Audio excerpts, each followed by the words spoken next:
Hey there. I may just say hi remotely. Unfortunately, I can't be there, but hi so far. And I should talk about data transfers. So let's dive right in. As we probably know, there is the whole issue about data transfers to the US because the US has very massive access to data that is stored with US providers. So basically, the government can tap into that. And the EU came up with a system that was a bit of a house of cards, so like a very wacky legal system to somehow argue why data can be sent to the US nevertheless. And more or less now we have the situation where Trump is in the office, and we had our internal chat group within Noib, and I put that GIF in there where like the orange cat is now running through the house. And more or less probably kills this whole deal, and why that happens is what we're gonna chat about now for a second. So basically, if you think about Trump, think about that there may be a new trade war between the EU and the US week by week. That likeliness goes up and down dramatically, but that could, for example, massively increase the costs for using the US cloud. But what's also more and more interesting is potential embargoes. So for example, Denmark has this whole Greenland discussion with the US, and they can just embargo a country. So a US provider may not even provide these services in the country anymore once there is an embargo, which would basically mean that they would have to shut down each account in this country overnight. And that happens for countries that are on the embargo list. Usually that's the Microsoft list, for example. We have Cuba, Iran, North Korea, Sudan, Syria, that basically just gets embargoed and you can't even use the services there. Not overly likely to happen tomorrow, but theoretically something that could happen. And the part that I want to talk a bit about is that a lot of this data transfers just all rely on one executive order. And just a simple change in that executive order could really have dramatic changes for the usage of US providers. Why is that? A short recap. So basically in the US you have these surveillance systems. They all operated under the same law or two laws. But fundamentally what they do is what they call upstream and PRISM. Upstream is basically taking the data on the backbone of the internet, and PRISM is taking it from the big tech companies. The second part is really interesting because they usually also have the keys, so they really have access to the information fully. Now, all of that we know from upstream and PRISM is 15 years old. So legitimately we can say we don't really know what they're doing, but we're somewhere in the realm where we know that that's the basis of what you can do, but a lot of it's probably more than we have seen in the original Snowden slides, for example. Now, what is all of this based on? That's all based on FISA 702. It's an American law that basically requires two things for surveillance. It requires an electronic communication service provider, and it requires foreign intelligence information. And that's very broadly defined, for example, information that relates to the conduct of the foreign affairs of the United States. So very, very broad definition of what can be done. It's basically an espionage law. The interesting thing is you don't need a crime, you don't need probable cause, you don't need a judge, you don't need any of this. Once a electronic communication service provider, which is most of these cloud providers, have foreign intelligence information, they can basically tap into it. Now, there is certain limitations that are approved by a court, but that's done once a year for the entire surveillance system. So it's not an individual approval, it's an approval of the system. And what that mainly does is that it separates American data from non-American data. So you basically have these two types of data. That is because under the Fourth Amendment to the US Constitution, this type of surveillance would actually be illegal. But the only way that you can make it legal is that you extract all the data from US people because the Fourth Amendment only applies to Americans. So that is basically how the system works. There's then a directive to the individual service provider to actually provide that data.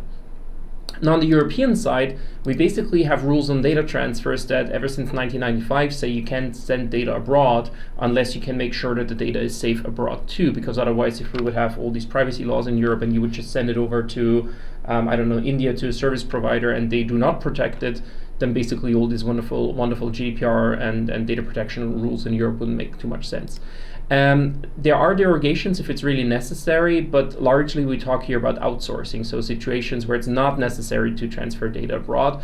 And for these situations, you can basically expand EU rules contractually. So you have a recipient abroad that contractually says, oh, I follow EU law, even though I don't have any law in my country.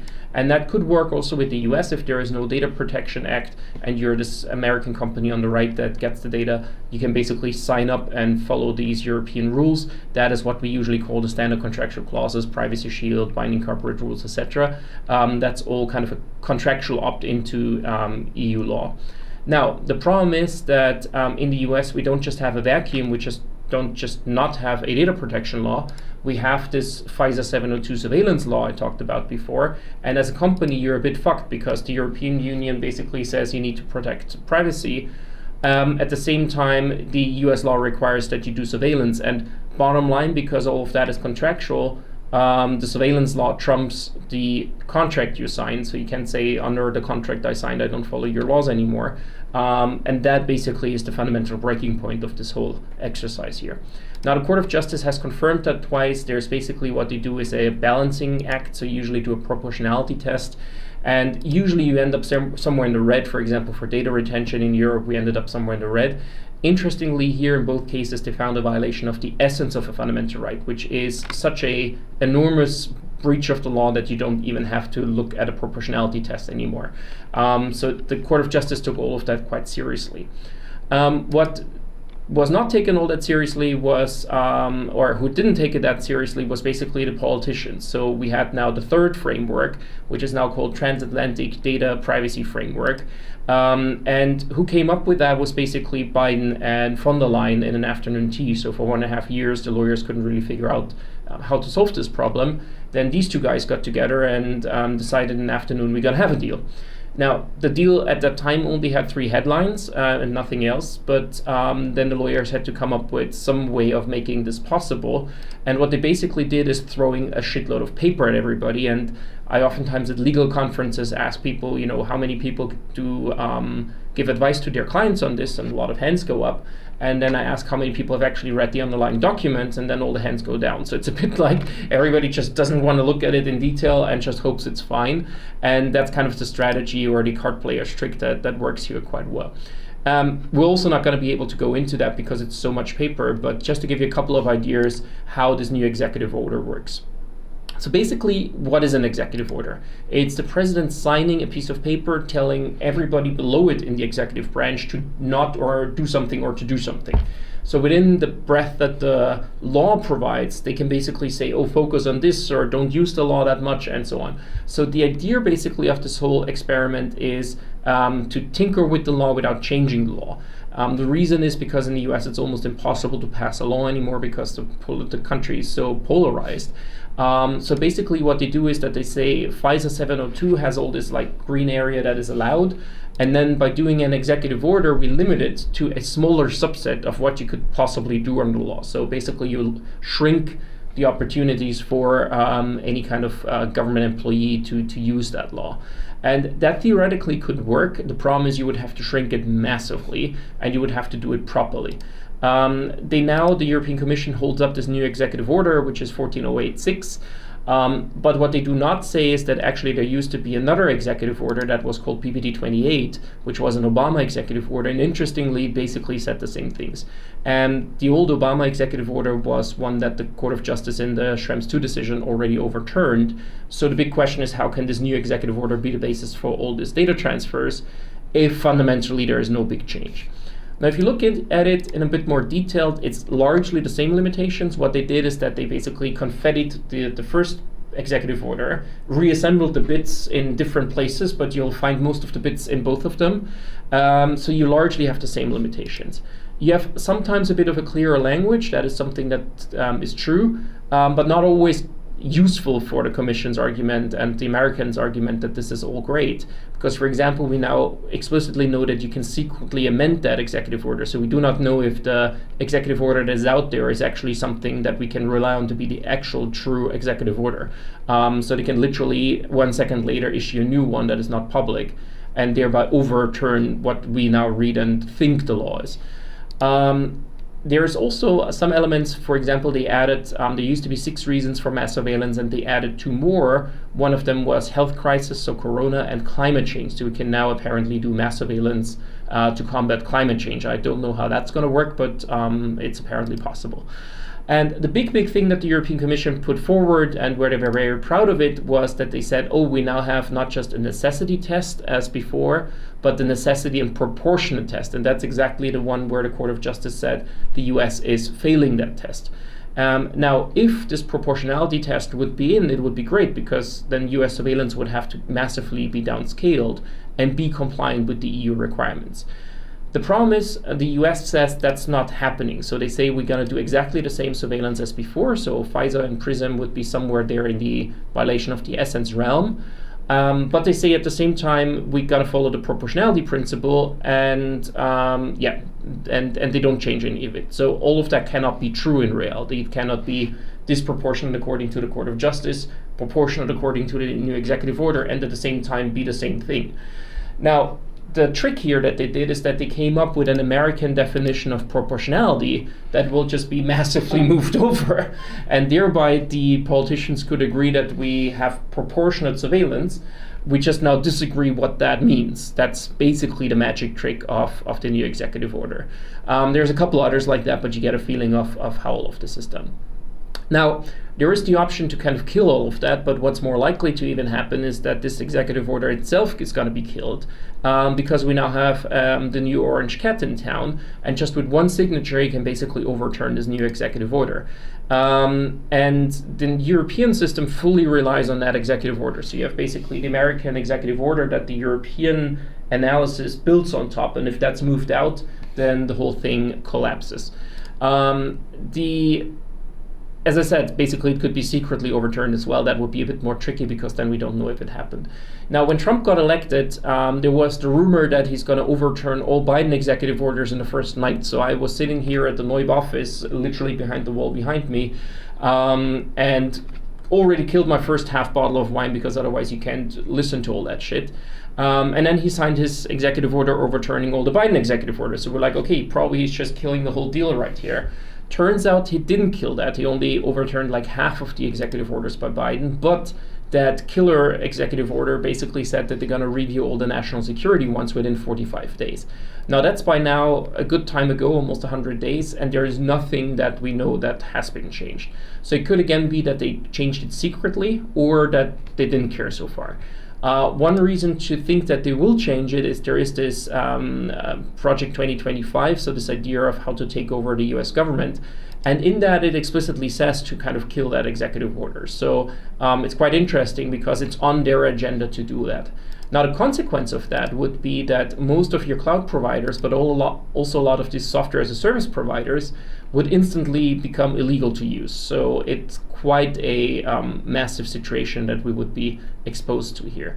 The reality is, if you look at enforcement, usually the authorities didn't really enforce that stuff. So a lot of companies are like, we're still going to do it because it's just not going to be enforced. Second thing is, there is now more and more discussion about damages. So, for example, there's one case at the General Court of the EU where a guy sued the European Commission for sending his data abroad, and he got 400 euros in damages just for one IP address. So that's something that could get enforcement a bit done, especially considering that we now have collective redress, so class actions in the European Union. So if you have a situation of a million people data being sent abroad and they all get 400 euros, then you have 400 million euro as a damage claim. That could fundamentally change the whole discussion.